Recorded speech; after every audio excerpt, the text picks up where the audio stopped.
What's up, YouTube? It's the Console Samurai with Grown Ups Gaming.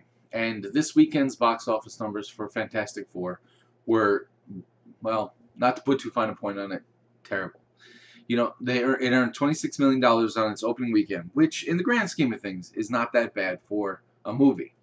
But for a superhero movie of a well-known franchise that is released in the summer, it is really, really bad. And there are two reasons why I think it is actually doing bad. The first one being the previous two movies, Fantastic Four in, what was it, 2005, and the one that followed up, Rise of the Silver Surfer. Now, these are generally considered actually kind of bad movies. You know, they weren't terrible movies, but they certainly weren't anything special. I wouldn't have been surprised if they killed the superhero movie genre.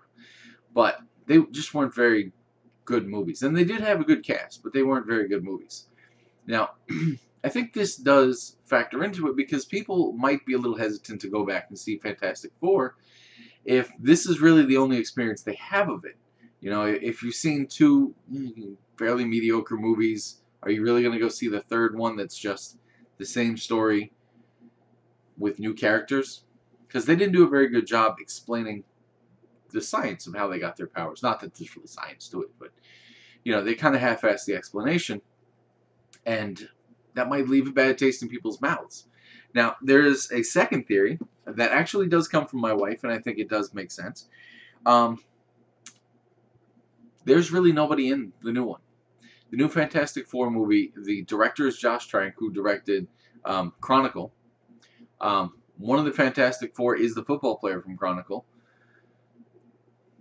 There is Miles B. Teller, who was in some movie recently where he was, I forget the name of the movie, but he was in a band movie, and his band teacher was a complete psycho, which I forget the name, but that's really the only thing I can remember him in.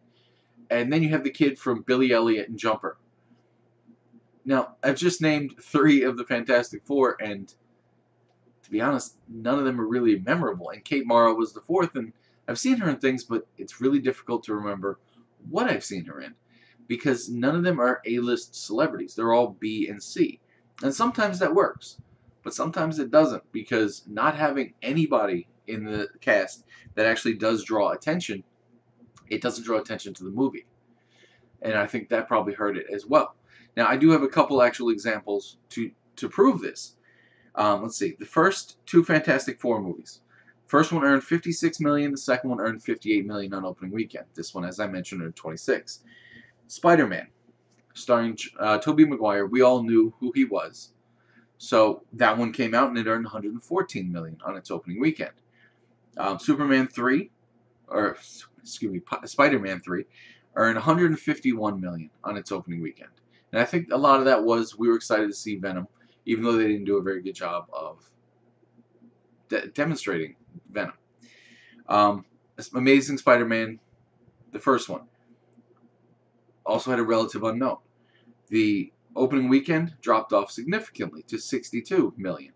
Now, this one did do better than Fantastic Four, but I think that largely is because Spider-Man is a bigger name than the Fantastic Four, just right off the bat. More people know Spider-Man.